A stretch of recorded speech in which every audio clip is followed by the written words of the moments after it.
आज हम Bhagavad Gita chapter 13 nature the enjoyer and consciousness के श्लोक 17 को कवर करने वाले हैं। रोज की तरह पहले मैं संस्कृत में श्लोक को पढ़ूंगी, उसके इंग्लिश ट्रांसलेशन को देखेंगे और मीनिंग को समझेंगे।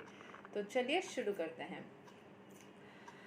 अविभक्तां चाभूतेषु भीवात्ताम् इव चा स्थितां भूता भर्तर च तज्ज्ञेयां ग्रसिष्णु प्रभविष्णु च. Although the super soul appears to be divided among all beings, he is never divided.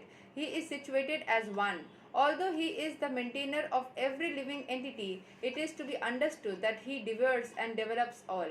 तो जो सुपर सोल है वो appears to be divided, ऐसा लगता है कि वो सब में डिविजन हो गया है, वो सब में विभाजित है, ऐसा लगता है। जो सुपर सोल है, जो परमात्मा है, वो सब में थोड़ा थोड़ा करके डिवाइड हो गए हैं, लेकिन वो डिवाइड नहीं होते हैं। वो सब में ऐसा नहीं होता कि जो हमारे परमेश्वर है वो तुम्हारे अंदर थोड़ा सा, तुम्हारे अंदर, वो सबके अंदर पूरा पूरा रहते हैं, लेकिन सबके अंदर सब कोई भगवान नहीं है। बहुत इंटरेस्टिंग है, जब वो रहते हैं किसी के ऊपर आशीर्वाद बरसाते हैं तो अपना पूरा आशीर्वाद बरसाते हैं, अपना पूरा शक्ति उसके अंदर जाता है, बट वो फिर भी वो इंसान भगवान नहीं होता। उसके अंदर भगवान रहते तो है, बट वो इंसान भगवान नहीं है, वो भगवान का अंश ही है।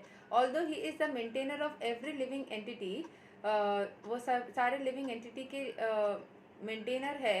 It is to be understood that he devours and develops all, वो सबको ही तैयार करते हैं। भगवान जो है वो सबके अंदर ही सिचुएटेड एज वन, जैसे मैंने बोला सबके अंदर पूरा पूरा वो रहते हैं, एंड वो सबको ही मेंटेन करते हैं, सबको वो डेवलप करते हैं, सबको तैयार करते हैं जीवन के लिए। सो यहाँ के एक्सप्लेनेशन को समझ लेते हैं। The lord is situated in everyone's heart as a super soul. Does this mean that he has become divided? No, actually he is one. The example is given of the sun. The sun at the meridian is situated in its place. But if one goes for 5,000 miles in all directions and asks where is the sun, everyone will say it is shining on its head. जैसे सूर्य किस तरीके से, देखो कितनी interesting तरीके से सूर्य देव को बनाया गया है। वो जब रहते हैं, आप अगर दिल्ली में हो या कोलकाता में हो या मुंबई में हो या जहाँ कहीं पे भी हो, एक मेरिडियन में अगर आप आते हो, एक ही कंट्री के एक ही लोकेशन में अगर आते हो, आप चाहे एक ही स्टेट के भी अलग अलग टाउन में हो, जहाँ कहीं पे भी हो, तो आपको हमेशा ही जो सूर्य देव है अपने सर के ऊपर ही दिखेंगे एक ही टाइम पे। एक ही मेरिडियन मतलब वही हम पकड़ लेते हैं, मान लो सिर्फ दिल्ली का हर एक कोना, कोलकाता का हर एक कोना, साउथ कोलकाता में भी जो दिखेगा नॉर्थ कोलकाता में वही दिखेगा, साउथ दिल्ली में जो दिखेगा नॉर्थ दिल्ली में वही दिखेगा। सो इट्स लाइक दैट, ठीक है। तो हर जगह पे आपको सिमिलर चीज़ें दिखेंगी। So in the Vedic literature, the example is given to show that although he is undivided, he is situated as if divided. Also, it is said in Vedic literature that one Vishnu is present everywhere by his omnipotence, just as the sun appears in many places to many persons, and the Supreme Lord, although the maintainer of every living entity, devours everything at the time of annihilation. मतलब वही सारे चीज़ को बनाते हैं, वही सारे चीज़ को destroy करते हैं। जब आपका मृत्यु होना होता है तो आपसे पूरा सोल जो है वो निकल जाता है, और जब आप उस आत्मा के साथ में शरीर के अंदर रहते हो तो उसको मेंटेन भी भगवान ही करते हैं। तो वो मेंटेनेंस भी उनका काम है, वो ख़त्म करना भी उनका काम है, सब कुछ उनका काम है। बस अपने आप को उनके पास में अगर आप सरेंडर कर देते हो तो आपके लाइफ में दुख दर्द ये वाला स्टेट नहीं आता है, right. So as the supreme lord, Okay, this was confirmed in the 11th chapter when the Lord said that he has come to devour, मतलब मारना, all the warriors assembled at Kurukshetra. It is ऐसे पहले ही उन्होंने बोला था, ये सब कोई मुझसे पहले ही मारे जा चुके हैं, बस तुमको जरिया बन के इनको करना है। तो मैं हमेशा बोलती हूँ जैसे कि आप लोगों की हीलिंग होती है या कोई भी मैं टैरो के रीडिंग्स के जरिए आप लोगों को जो रेमेडीज़ बताती हूँ वो मैं नहीं बता रही हूँ, मेरे जरिए वो भगवान बता रहे हैं। बस हम सबको जो भी काम करते हैं, जो खुद को थोड़ा सा भी भगवान के प्रति समर्पित करते हैं ना, तो वो सारे काम जो हमारे जरिए होते हैं वो हम खुद नहीं करते, वो भगवान ही करते हैं, हमारे जरिए करते हैं। किसी न किसी को भगवान को जरिया बनाना है। अच्छा काम हो, बुरा काम हो, जो भी हो, वो कर्म के हिसाब से देखा जाता है और वो इंसान एक जरिया बनता है या कोई लिविंग थिंग एक जरिया बनता है। वो लिविंग थिंग खुद अपने अंदर उस ताकत को, अपने अंदर उस चीज़ को नहीं रख सकता। अभी जिसका जिसका भगवान के ऊपर विश्वास नहीं है वो अलग सोचेंगे। तब तो मैं ये बताऊंगी कि इंसान ने क्या चंद्रमा को बनाया है, क्या सूर्य को बनाया है, क्या प्लैनेट्स को बनाया है, क्या सोलर सिस्टम, किसी न किसी ने तो पहले से कुछ ना कुछ बनाया है या पहले से बन के रहा है। तो उस शक्ति को विश्वास करो जिसने कि इन सारे चीज़ों को बनाया हुआ है, दैट इज भगवान। ओके अगर लोग बोलते हैं कौन है भगवान, वही है भगवान। He also mentioned that in the form of time he devours also. He is the annihilator, the killer of all. When there is creation, he develops all from his original state, and at the time of annihilation, he devours all. पता है नरसिंह रूप को, पता है कि उन्होंने सब कुछ को डिस्ट्रॉय किया है कैसे।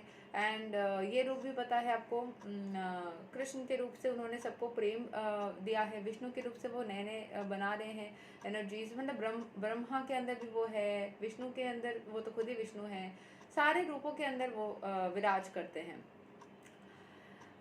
He also mentioned that in the form of time, he devours also. He is the annihilator. He develops all the when there is creation, he develops all from their original state, and at the time of annihilation, he devours them. The Vedic hymns confirm the fact that he is the origin of all living entities and rest of all. After creation, everything rests in his omnipotence, and after annihilation, everything again returns to rest in him. तो जब कुछ चीज़ बनता है वहाँ पे वो भगवान, यहाँ पे हम भगवत गीता पढ़ रहे हैं, तो जब भी कोई एक चीज़ बनता है तो वो भगवान के एनर्जी से बनता है और भगवान के एनर्जी से वो एक इससे बना हुआ रहता है। मतलब जो सांसें मिल रही है, जो ऑर्गन्स काम कर रहा है, तो भगवान के ब्लेसिंग में हम रहते हैं। जब हमारी शरीर से आत्मा निकल जाती है तो वापस से वो भगवान के एनर्जी से ही मिल जाती है। सो किसी न किसी तरीके से देखा जाए तो हम भगवान के एनर्जीज के साथ में कनेक्टेड रहते हैं। There are the confirmations of Vedic hymns. यतो वा इमानि भूतानि जयन्ते येणा जतनि जीवन्ति यत् प्रयन्ति अवीसां विसन्ति तद् ब्रह्मा तद् विजिजना सस्वा। तैत्तिरीय उपनिषद 3.1। सो हमें क्या पता चला कि भगवान जो है वो डिवाइडेड नहीं है, वो एक ही है।